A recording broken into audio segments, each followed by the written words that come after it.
Hello students, welcome back to my YouTube channel Mohit Singhal classes. तो आइए continue करते हैं हमारा चैप्टर जो लास्ट क्लास तक भी चल रहा था, रेशियो एनालिसिस। और उसका हम कौन सा रेशियो कर रहे थे? Current ratio. करंट रेशियो के अंदर भी लास्ट 3 क्लासेस के अंदर देखिए मैं आपको बता देता हूँ हमने क्या क्या टॉपिक्स कवर किए थे। एक क्लास में हमने कवर किया था meaning and objective of ratio analysis.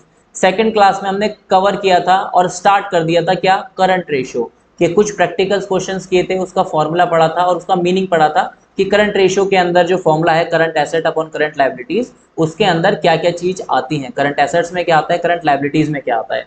ठीक है, कुछ प्रैक्टिकल क्वेश्चंस हमने किए थे थर्ड वीडियो के अंदर।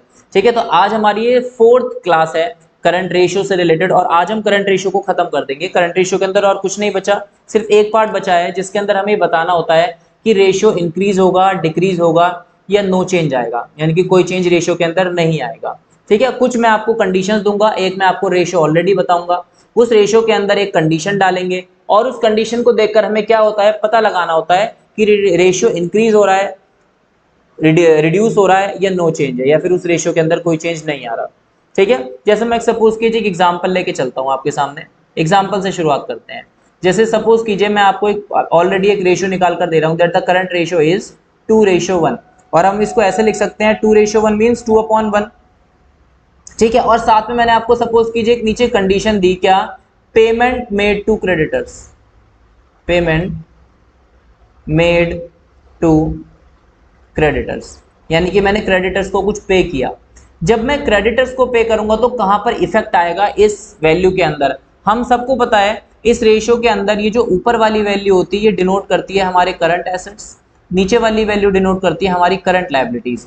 अब देखिए, जब आपने पेमेंट करी क्रेडिटर्स को, जब आप क्रेडिटर्स को पे करोगे तो आपके करंट एसेट्स में भी कुछ वैल्यू कम हो जाएगी, क्योंकि करंट एसेट्स में कैश होता है, पे करोगे तो कैश कम हो गया, यानी करंट एसेट्स भी कुछ कम होंगे। साथ साथ आपने पेमेंट कर दी तो आपकी लायबिलिटीज भी कम हो गई, क्रेडिटर्स के नाम से जो थी, तो आपकी कुछ करंट लायबिलिटीज भी कम हो गई। तो जब कुछ करंट एसेट्स कम हो गए, कुछ करंट लायबिलिटीज कम हो गई, तो इसका मतलब है इस रेशियो में कुछ चेंज आ गया। ये रेशियो चेंज होगा, या तो ये इंप्रूव होगा या ये रिड्यूस होगा या इसमें कोई चेंज नहीं आएगा। ठीक है, इस बारे में हम बात करेंगे। करने का इसका सबसे आसान तरीका क्या है? पहले आप रेशियो को एनालाइज करो कि ऊपर करंट एसेट्स होते हैं, नीचे करंट लायबिलिटीज होती हैं, और उसके बाद आपको क्या देखना है? उसके बाद आपको देखना है कि आपकी कंडीशन जो है क्वेश्चन में जो दी है वो करंट एसेट्स पे इफेक्ट डाल रही है या करंट लायबिलिटीज पे इफेक्ट डाल रही है। ठीक है, जिस चीज के ऊपर भी वो इफेक्ट डालेगी उसके अकॉर्डिंग हमें बात करनी है इसके अंदर कि हमारा वो वैल्यू किस पर इफेक्ट डाल रही है। तो रेशियो इंक्रीज हो रहा है, डिक्रीज हो रहा है या फिर नो चेंज है। ठीक है, तो लास्ट क्लास की अगर मैं बात करूं तो हमने क्वेश्चन नंबर 7 तक हमने लास्ट क्लास में कर लिया था। We are following the this book management accounting ISC class 12 TS Grewal. ठीक है, इस बुक से ही मैं कराता हूँ specially for the students of ISC board. चलिए यहाँ पर देखिए, now we have to start the 8th question of current ratio, और आज हम इसको खत्म कर देंगे बिल्कुल। करंट रेशियो फिर हमारा नहीं होगा दोबारा से, नेक्स्ट क्लास में हम स्टार्ट करेंगे लिक्विडिटी रेशियो। चलिए देखिए क्या बोलता है करंट रेशियो के 8th क्वेश्चन में। The current ratio of x limited is 2.5:1। एक कंपनी है और वो बताती है that their current ratio is 2.5:1। हम इसको कह सकते हैं दैट के 2.5/1 है ना भाई, ऐसे ही तो होता है, उसको बाद हम रेशियो में कन्वर्ट करते हैं। फिर आगे क्वेश्चन में बोलते हैं हमसे क्या? State with reason which of the following transactions would improve, decrease और नो चेंज। हमें बताना है रेशियो इंप्रूव होगा, डिक्रीज होगा या कोई चेंज नहीं आएगा रेशियो में if condition number 1, bills receivable of 2000 endorse to a creditor is dishonoured. हमने क्या किया था? अब ये देखिए क्या आ गई हमारी कंडीशन नंबर 1 आ गई।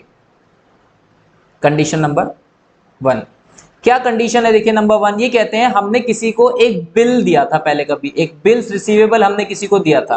कितने का दिया था हमने? 2000 का। कभी पहले पास्ट में हमने किसी को एक बिल्स रिसीवेबल दिया होगा, 11th क्लास में पढ़ता है ना, बिल्स ऑफ एक्सचेंज। हमने किसी को पेमेंट के बदले, कभी हमने उधार खरीदा होगा, उसके बदले हमने किसी को एक बिल दिया था 2000 रुपए का किसी क्रेडिटर को अपने। और आज पता चलता है जिसको हमने बिल दिया था किसी क्रेडिटर को, ठीक है, वो बिल क्या हो गया? वो बिल हमारा डिसऑनर्ड हो गया। ठीक है भाई, मे भी हो सकता है मेरे अकाउंट में पैसे ना हो, बैंक ने मेरा बिल जो है डिसऑनर कर दिया। ठीक है, तो देखिए जब हमारा बिल डिसऑनर हो जाता है तो उस केस में हमारा इफेक्ट किसके ऊपर पड़ता है? करंट एसेट्स के ऊपर या करंट लायबिलिटीज के ऊपर? आप ध्यान से सोचिएगा, ये जो ऊपर वाला एरिया होता है हमारा रेशियो के अंदर, ये करंट एसेट्स होते हैं, नीचे वाला जो एरिया होता है ये करंट लायबिलिटीज होती हैं। ठीक है भाई, मैंने किसी को एक बिल दिया था, मैंने सोचा था पेमेंट हो जाएगी, लेकिन आज पता चलता है क्या, वो बिल डिसऑनर हो गया। तो ऑब्वियस सी बात है, जिसको मैंने बिल दिया था वो दोबारा से मेरा क्रेडिटर बन गया, वो दोबारा से मेरे पैसे ले मुझसे दोबारा से पैसे लेने आएगा। तो इसका मतलब ये करंट लायबिलिटी क्या हो रही है, फिर से इंक्रीज हो रही है।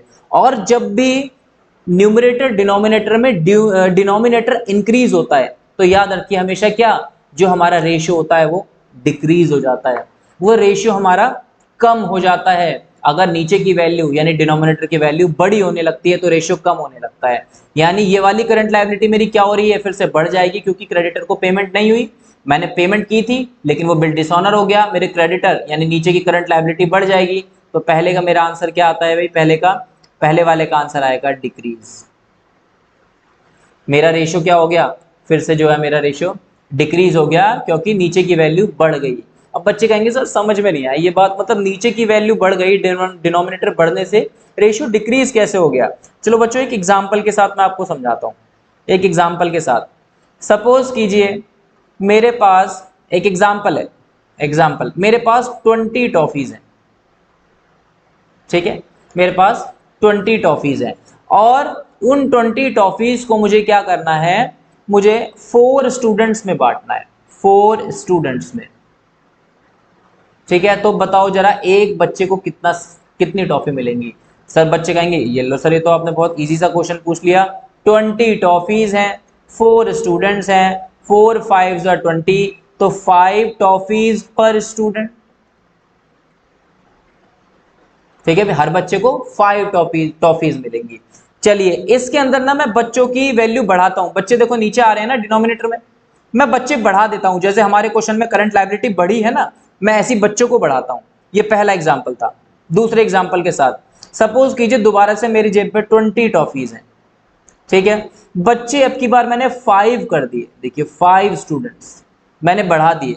अब हर बच्चे को कितनी मिलेगी, 20 टॉफीज, 5 स्टूडेंट्स हैं तो 4 पर स्टूडेंट, हर बच्चे को 4 मिलेगी। अब आप जरा ध्यान से देखो इस चीज को, क्या हो गया, रेशियो डिक्रीज हो गया ना। पहले हर बच्चे को 5 टॉफीज मिल रही थी, अब हर बच्चे को सिर्फ 4 टॉफीज मिल रही हैं। इसका रीजन क्या है, जो हमारी वैल्यू पहले 4 थी अब वो बढ़कर हमारी वैल्यू 5 हो गई। यानी जब भी नीचे का डिनोमिनेटर बड़ा हो जाता है तो उस केस में हमारी जो रेशियो निकल के आता है वो हमेशा डिक्रीज हो जाता है। ठीक है, नीचे की वैल्यू जैसे ही बड़ी होती है।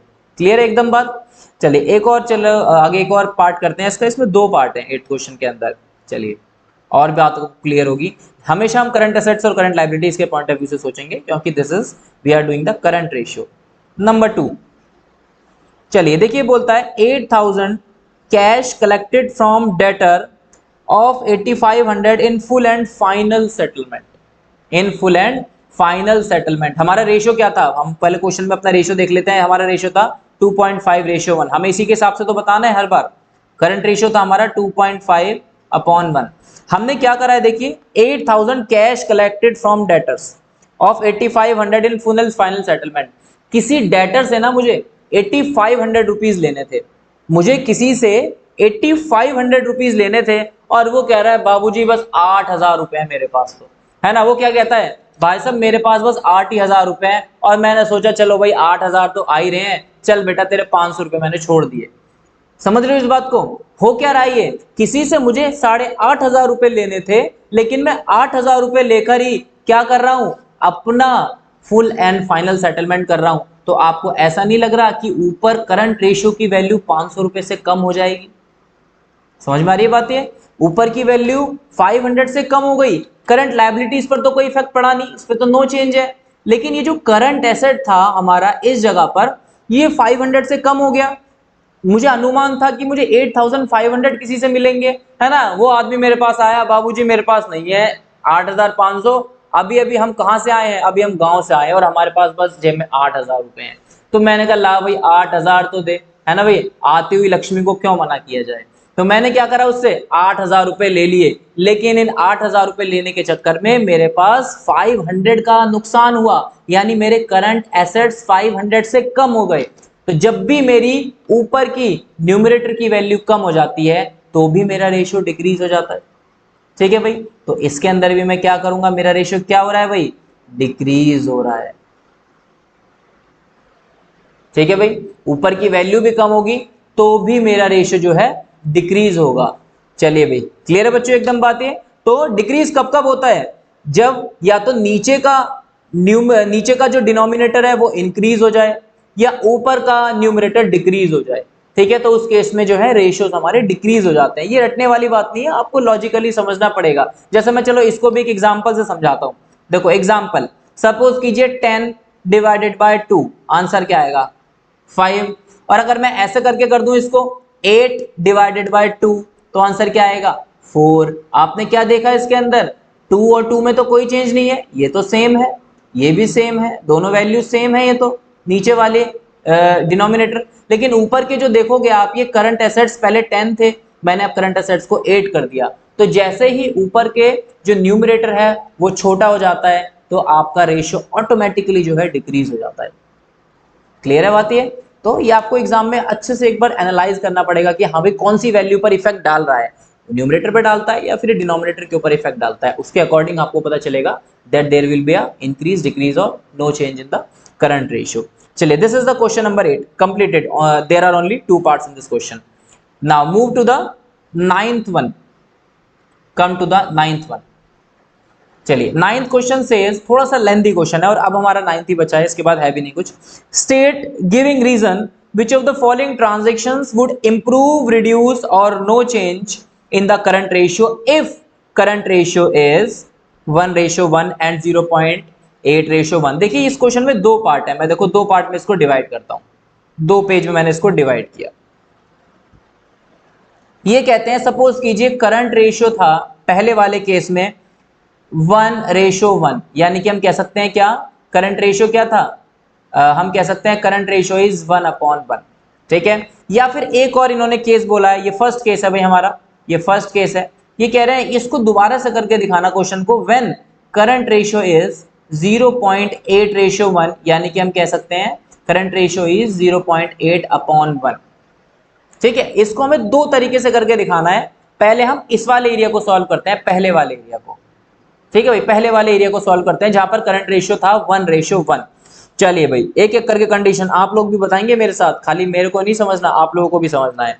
नंबर 1 यानी कि ए पार्ट, देखिए ए पार्ट में बोलते हैं cash paid to trade creditors.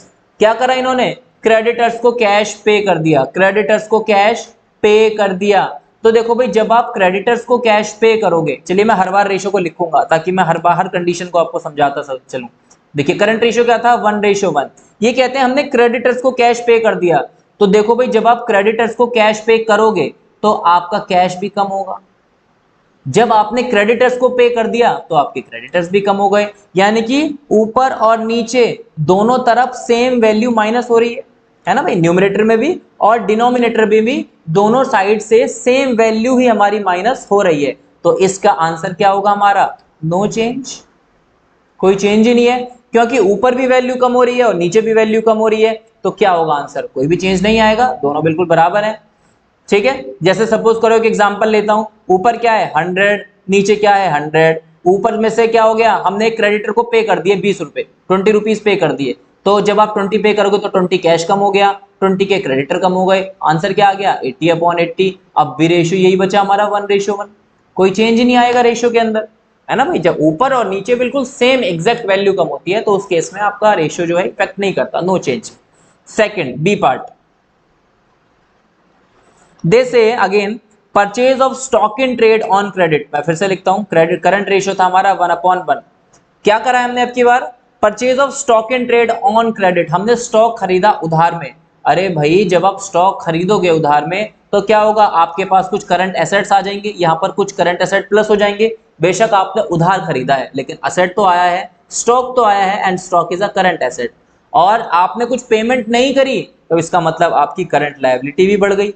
दोनों चीजें सेम अमाउंट से बढ़ रही हैं, आपने कोई चीज सामान खरीदा, करंट एसेट बढ़ गया, आपने पेमेंट नहीं करी, करंट लायबिलिटी भी बढ़ गई। तो दोनों चीजें फिर से सेम वैल्यू से इंक्रीज हो रही हैं, तो हम इसमें भी क्या बोलेंगे, नो चेंज, कोई भी चेंज आ ही नहीं रहा इसके अंदर भी। क्योंकि दोनों न्यूमरेटर और डिनोमिनेटर के अंदर सेम इफेक्ट डाल रही हैं वो वैल्यूज। नेक्स्ट इसका बी के बाद सी पार्ट। सी पार्ट अगले में बोलते हैं ये परचेज ऑफ, अच्छा मैं पहले भी केस लिखता हूं। करंट रेशियो क्या था 1/1। ये बोलता है purchase of stock in trade for cash. ये कह रहे हैं कि हमने अब की बार स्टॉक खरीदा लेकिन कैश में खरीदा।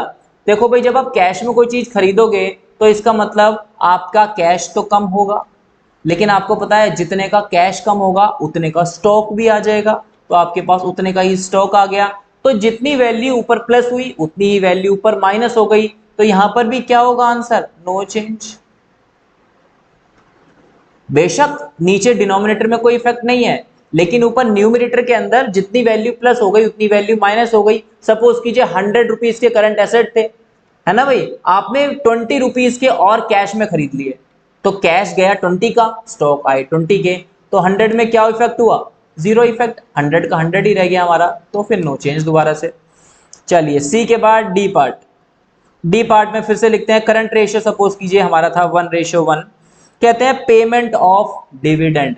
देखो भाई डिविडेंड जो है ना तो करंट एसेट्स में आता ना ही करंट लायबिलिटीज में आता, तो डिविडेंड का किसी के ऊपर भी कोई इफेक्ट नहीं आता। मैंने लिख दिया इसको भी नो चेंज, क्योंकि डिविडेंड क्या है, शेयर्स के ऊपर देने वाला एक अमाउंट, डिविडेंड, ठीक है। डिविडेंड आगे शेयर्स चैप्टर में पढ़ेंगे, उसका करंट एसेट से और करंट लायबिलिटी से कोई कनेक्शन नहीं है, ठीक है भाई, तो हम यहाँ पर उसको भी नहीं ले रहे हैं। ई पार्ट। ई पार्ट में बोलते हैं bills payment, bills payable discharge. पहले लिखता हूं मैं, करंट रेशियो था 1/1 और ये कहते हैं बिल्स पेबल डिस्चार्ज, यानी कि आपने किसी की बिल की पेमेंट कर दी, है ना, किसी का बिल था आपके ऊपर, आपने किसी से बिल एक्सेप्ट किया हुआ था, आपने उसकी पेमेंट कर दी। अरे भाई जब आप किसी के बिल की पेमेंट करोगे तो आपका कैश कम होगा किसी भी वैल्यू से, जब आपने बिल पे कर दिया, बिल पेबल एक लायबिलिटी है, तो आपकी लायबिलिटी भी कम होगी सेम वैल्यू से। ऊपर और नीचे दोनों तरफ सेम इफेक्ट डाला जा रहा है, तो क्या होगा, ये नो चेंज। नो चेंज याद रखिए, नो चेंज इसलिए आ रहा है हर बार क्योंकि करंट रेशियो ऑलरेडी पहले से 1:1 है, तो दोनों में ही बराबर चीजें माइनस हो रही हैं। अगर करंट रेशियो में कोई चेंज होता ना, जैसे अभी हम करेंगे आगे, ये वाला जो हमें केस दिया हुआ है, देखिए सेम कंडीशंस लगाएंगे यहाँ पर भी, लेकिन रेशियो यहाँ अलग है, 0.8 है और ये 1 है, डिफरेंस है, यहाँ 1:1 था, ठीक है। तो जब हम ये वाला केस करेंगे तो देखिएगा वहां पर कुछ इफेक्ट आएगा, क्योंकि वहां पर करंट एसेट और करंट लायबिलिटीज बराबर नहीं है, इसमें बराबर है दोनों चीजें, तो दोनों तरफ बराबर इफेक्ट आ रहा है ऑलरेडी। चलिए नेक्स्ट आता है हमारा ई के बाद एफ पॉइंट।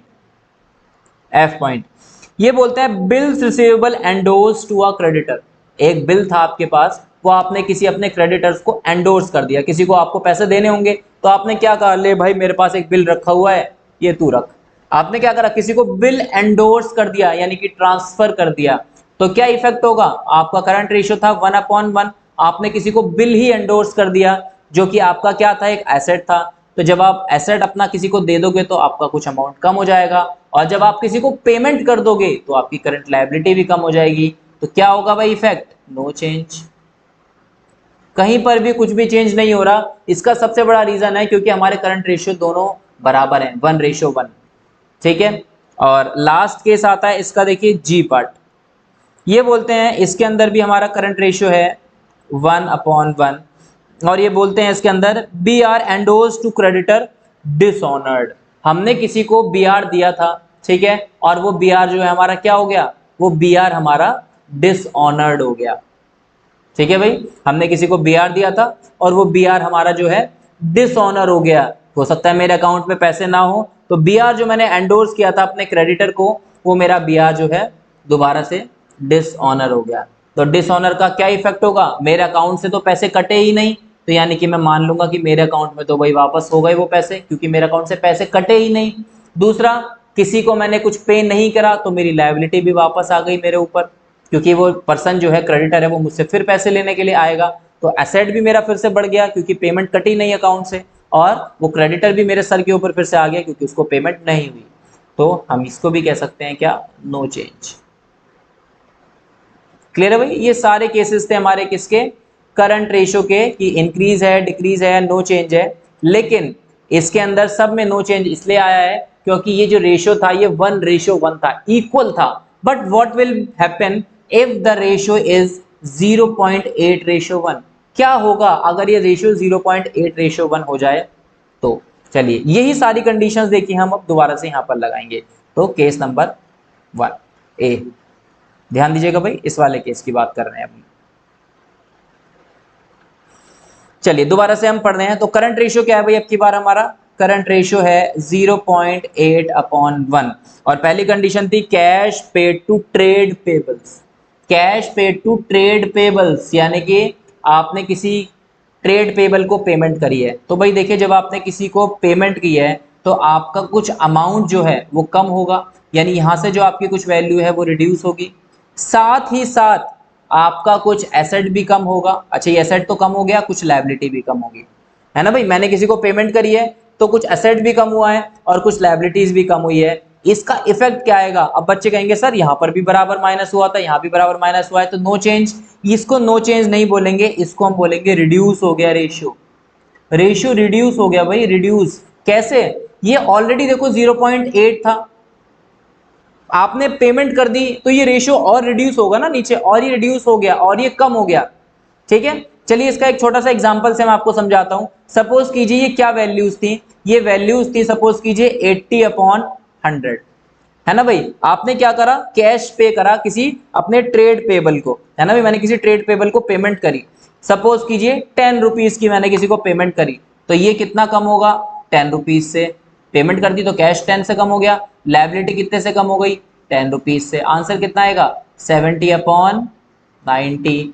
ठीक है, अब आप इसको जरा सॉल्व करके देखो क्या आएगा। 0 से 0 गया, जब आप इसको डिवाइड करोगे तो क्या आएगा भाई? या 9 बाहर आएगा, 7 यहाँ आएगा। इसको अब देखो काटते हैं, पॉइंट लगा के 0 उतारते हैं। 9 7 63 और नीचे आ गया 7, फिर पॉइंट लगा के 0, 9 7 63। ये क्या शो कर रहा है कि जब ये दोनों वैल्यूज रिड्यूस हुई तो देखो पहले हमारा रेशियो क्या आ रहा था? 0.8, अब हमारा आ रहा है 0.77। आ रहा है ना भाई आंसर में 0.77, यानी कि वो ऑलरेडी पहले से रेशियो कम था, मैंने किसी को पेमेंट कर दी, पेमेंट करने के बाद वो रेशियो और रिड्यूस हो जाएगा, कम हो जाएगा। तो इसका आंसर आ जाता है हमारा क्या? रिड्यूस। ये लीजिए। चलिए second part, B part. B part में बोलते हैं, फिर से देखिए हमारा करंट रेशियो है 0.8/1 और ये बोलते हैं purchase of stock in trade on credit. आपने स्टॉक खरीदा है क्रेडिट में, तो जब आप क्रेडिट में स्टॉक खरीदोगे तो आपका कुछ एसेट बढ़ जाएगा, और क्रेडिट में खरीदा है, पैसे देने पड़ेंगे फ्यूचर में, तो आपकी कुछ लायबिलिटी भी बढ़ जाएगी। तो ये रेशियो ऑटोमेटिकली क्या होगा? इंप्रूव होगा। कैसे इंप्रूव होगा भाई? देखो जब दोनों चीजें कम हुई थी तो ये रिड्यूस हुआ था, अब ये दोनों चीजें बढ़ रही हैं तो ये इंप्रूव ही होगा। ठीक है, दोनों में इंप्रूवमेंट आएगा। आप एग्जांपल के साथ करके देख सकते हो कि 80 में 10 प्लस करोगे तो 90 और 100 में 10 प्लस करोगे तो 110। जब इसको आप डिवाइड करोगे तो वैल्यू 0.8 से बढ़ी आएगी, क्योंकि दोनों में कुछ ना कुछ इंप्रूवमेंट हुआ है। ठीक है, चलिए C part. C part, the C part says purchase of stock in trade for cash. पहले हम करंट रेशियो लिखते हैं, करंट रेशियो इज 0.8/1 और ये कह रहे हैं purchase of stock in trade for cash. आपने कैश में स्टॉक परचेज किया है, ठीक है भाई? तो आपने देखिए स्टॉक परचेज किया है कैश में, तो आपका कुछ कैश कम हुआ होगा, साथ में आपके पास कुछ स्टॉक भी आया होगा, तो इसका इफेक्ट आएगा नो चेंज। इसका इफेक्ट बिल्कुल नो चेंज है श्योरिटी के साथ, क्योंकि ऊपर न्यूमरेटर के अंदर करंट एसेट्स के अंदर जितनी वैल्यू ऐड हुई है स्टॉक की फॉर्म में, उतनी ही वैल्यू रिड्यूस हुई है कैश की फॉर्म में। आपने कैश में खरीदा है स्टॉक तो स्टॉक कम हो गया, सॉरी आपने स्टॉक खरीदा है कैश में तो स्टॉक ऐड हो गया और कैश कम हो गया, तो नो चेंज आ गया हमारा इसके अंदर। डी पार्ट, डी पार्ट में लिखा है पेमेंट ऑफ डिविडेंड। मैंने अभी भी आपको बताया था कि पेमेंट ऑफ डिविडेंड का हमारे करंट रेशियो से कोई कनेक्शन नहीं होता, तो ये नो चेंज है। E part, bills payment discharge, current ratio is equal to 0.8/1। Bills payment discharge, आपने किसी को बिल की पेमेंट कर दी भाई, आपने, है ना भाई? आपने किसी का बिल पे कर दिया, बिल पे आपने डिस्चार्ज कर दिया, तो देखिए दोनों चीज कम हो रही है। बिल पे कर रहे हो तो कैश भी कम हो रहा है, बिल पे कर रहे हो तो लायबिलिटी भी कम हो रही है। और अभी अभी हमने ऊपर बात की थी, जब दोनों चीजें एक साथ रिड्यूस होती हैं तो ए रेशियो भी जो है हमारा रिड्यूस करता है। और जब दोनों ही चीजें न्यूमरेटर डिनोमिनेटर एक साथ प्लस होते हैं तो ये इंप्रूव करता है। ठीक है, एफ पार्ट फिर से लेते हैं। देखिए करंट रेशियो है हमारा 0.8/1 और ये क्या बोलता है इसके अंदर, bills receivable endorsed to a creditor. एक बीआर था आपके पास जो आपने अपने किसी क्रेडिटर को दे दिए, आपने बिल अपना किसी क्रेडिटर को दे दिया। तो देखिए जब आप अपना बिल किसी क्रेडिटर को दे दोगे तो क्या होगा, आपकी लायबिलिटी कुछ जो है आपकी कम हो जाएगी। ये लीजिए हमने अपना बिल क्या कर दिया, किसी क्रेडिटर को दे दिया, लायबिलिटी कम हो गई। और बिल क्या है, एक करंट एसेट है, बिल्स रिसीवेबल, तो आपका एसेट भी कुछ वैल्यू से कम हो गया। जब दोनों चीजें एक साथ कम होती हैं तो रेशियो हमारा फिर से रिड्यूस करता है। और लास्ट पॉइंट इस टॉपिक का हमारा जी पार्ट। जी पार्ट बोलता है हमारा, देखिए इसके अंदर B R endorse to a creditor dishonoured. पहले इसको लिख लेते हैं, करंट रेशियो इक्वल्स टू 0.8/1। हाँ बोलते हैं B R endorse to a creditor dishonoured. हमने किसी को अपना बी आर दिया था, वो डिसऑनर हो गया। ठीक है, जब बिल डिसऑनर हो जाता है तो इसका मतलब हमारे अकाउंट से कुछ नहीं कटा, जो पैसा हम पहले रिड्यूस करके चल रहे थे वो वापस ऐड हो गया, और साथ में करंट लायबिलिटी भी वापस बढ़ गई क्योंकि उसको हमें पेमेंट करनी है, वो हमारा फिर से क्रेडिटर बन गया। तो हम कह सकते हैं इसको क्या हो गया, ये इम्प्रूव हो गया। क्लियर है भाई। तो ये देखिए हमारा एक सिंपल सा टॉपिक था, इसके अंदर इस तरीके से हम काम करते हैं कि कब हमारे करंट रेशियो में करंट एसेट्स और करंट लायबिलिटी के ऊपर जो भी ट्रांजैक्शन इंपैक्ट डालती है उसके अकॉर्डिंग हम आइडेंटिफाई करते हैं whether the ratio is increasing, decreasing और there is no change in the current ratio. ठीक है, आपको बस एक चीज ध्यान रखनी है इसके अंदर, क्या, जब भी हमारा करंट रेशियो बराबर होता है, देखिए 1:1 होता है, तो उस केस में मैक्सिमम केसेस के अंदर देखिए नो चेंज आ रहा है। मैंने कितनी सारी ट्रांजैक्शन करी, हर जगह पर नो चेंज है। ठीक है, इन केसेस के अंदर, लेकिन हर बार ऐसा नहीं होगा, आपको क्वेश्चन में देखना पड़ेगा कि जब भी ऊपर न्यूमरेटर डिनोमिनेटर सेम वैल्यू से रिड्यूस हो रहे हैं, सेम वैल्यू से ऐड हो रहे हैं, तो इसमें नो चेंज ही होगा क्योंकि ऑलरेडी रेशियो 1:1 है।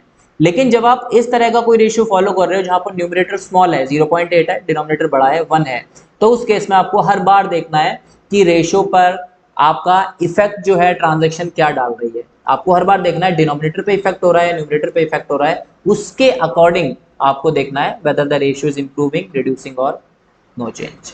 ठीक है, तो ये हमारा जो टॉपिक था ये करंट रेशियो से रिलेटेड था। नेक्स्ट क्लास जब हम स्टार्ट करेंगे तो we will start the liquidity ratios. ठीक है, today is the 4th class of current ratio. in the first 3 class I have already discussed about the formula of current ratio। अगर आपने नहीं देखा तो प्लीज जाकर देखिए, स्किप मत कीजिए, देखेंगे तो आपको समझ में आ जाएगा, आप अपनी बुक के सब क्वेश्चंस आसानी से कर लेंगे। ठीक है भाई, तो वीडियो को हम यहीं पर वाइंड अप करते हैं, यहीं पर पैकअप करते हैं। वीडियो अगर आप लोगों को पसंद आई और आपको कॉन्सेप्ट में बिल्कुल क्लैरिटी दिखाई दी तो चैनल को जरूर सब्सक्राइब कीजिए, थम्स अप का बटन दबाइए। कोई भी प्रॉब्लम फेस करते हैं तो कमेंट बॉक्स आपके लिए ओपन है, कमेंट बॉक्स में कमेंट करना बिल्कुल मत भूलिएगा। Thank you very much and have a nice day.